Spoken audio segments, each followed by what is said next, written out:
Hi, everybody. So this week I've been thinking about popular education activities that could be used both with small groups and with large groups because I have some pretty big things coming up that they would be useful for.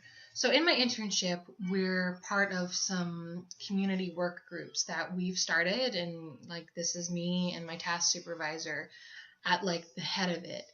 And these task groups are really around planning of a homelessness summit and a few other really large county activities that are designed to increase communication between the different social services and to really try and get us working together a little bit more as a community.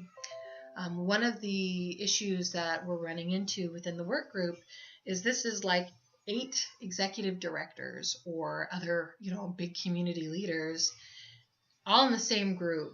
And there are some strong personalities and people who really feel that their opinion is the most important one in the room, or they have a hard time with any particular person taking the lead because they're used to being in charge.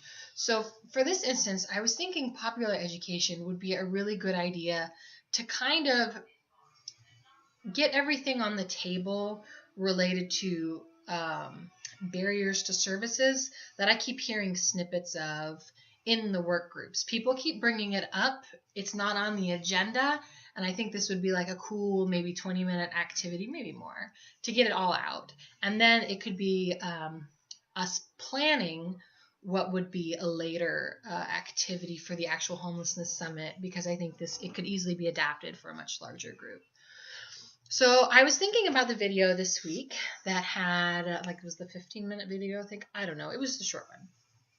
That had the spiral model, and it also had the row of heads talking about the more of your senses are engaged, the more you're going to be remembering it.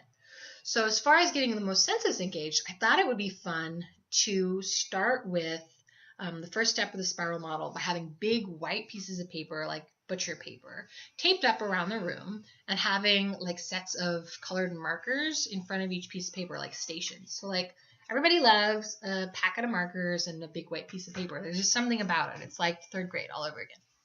And so what I wanted to do is send us these 8 people to the different pieces of paper and tell them to think about their experiences with homelessness and the barriers to achieving success or accessing services, and just to write down in single sentences or in blurbs, whatever they want to do with their markers, representations of those barriers. And then after I don't know, 10 minutes, I think I'd have to play it by ear. I don't know how long it would take to have whoever is facilitating, probably me, because I'm not actually one of the main leaders, and that way they can all get their thoughts out and I just get to act as a servant. Change the surface. So if everybody's on the wall, I thought it would be fun to have the facilitator on the flat surface in the middle. We have a round table kind of thing where nobody's actually leading. And I thought it would be fun to take, my own marker and go, okay, and, pick somebody at random and be like, so tell me what's on your list. What are the barriers that you've been thinking about, in your experience? And they say, too many different organizations have different consent to release forms. There's no continuity in them. And I go, okay, anybody else have that on theirs? And then 6 people raise their hand. So I write that down exactly how they said it, and then I write the number 6. And then I just go down the list. I go through each person and go, what else do you have on your list? Okay, anybody else have that? Then I write down the number. And the idea is to go around the room and get everybody's idea and get it on a list. And then we can, at a glance, see where the common themes are, which moves us to the second part in that spiral.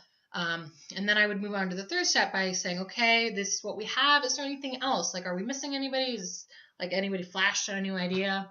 And add that in. And I think then it'd be really easy to now everybody's been thinking about it. They've been up. Now they're going to come back down and sit back down on the round table, look at what we have, and move on to the next step, which is brainstorming.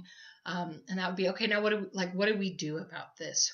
Which of these areas can we be planful about?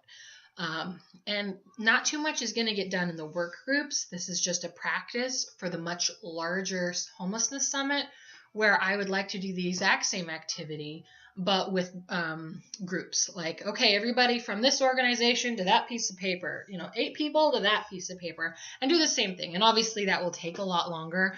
But the purpose of the summit was to start seeing what the community feels are the barriers, and then as a group, start coming up with solutions. And I think it would be cool as we move on to the next steps in identifying solutions to have maybe the same type of thing where we put up new paper, or there's 2 pieces of paper, and send the groups out again to be like, okay, now start putting up solutions to the things we've identified, and then come back and have whoever is facilitating do that again. So that's just like my idea for now, and I'm tossing it around. I look forward to seeing what you guys have, and I hope you have a good week.